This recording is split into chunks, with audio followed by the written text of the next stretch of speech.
दरवर्षीप्रमाणे याही वर्षी कोकणातील गणरायाच्या दर्शनासाठी मोठ्या प्रमाणात भाविक निघणार आहेत। प्रवाशांच्या वाढत्या मागणीचा विचार करून महाराष्ट्र राज्य परिवहन महामंडळाने याही वर्षी विशेष बसगाड्या सोडण्याचा निर्णय हा घेतला आहे। येवला एसटी आगारातून कोकणात जाणाऱ्या गणेश भक्तांकरिता विशेष बस या रवाना झाल्या आहेत। यामध्ये एकूण 23 बस सोडण्यात आल्या आहेत। या संदर्भात प्रवीण हिरे जे आगार प्रमुख आहेत यांच्याशी बातचीत केली आहे। ते नेमकं काय म्हणाले ते जाणून घेऊया।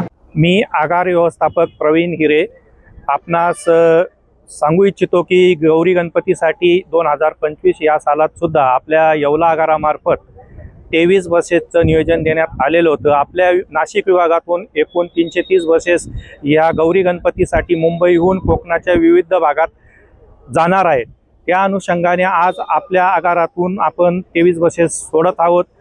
मी आपल्या अनुषंगाने माझ्या चालक वाहक आणि यांत्रिक कर्मचाऱ्यांना आवाहन करतो की आपण ज्याप्रमाणे दरवर्षी निर्विघ्नपणे गणपती यात्रा पार पाडत असतो, याही वर्षी आपण आपली गणपतीची यात्रा निर्विघ्नपणे पार पाडू।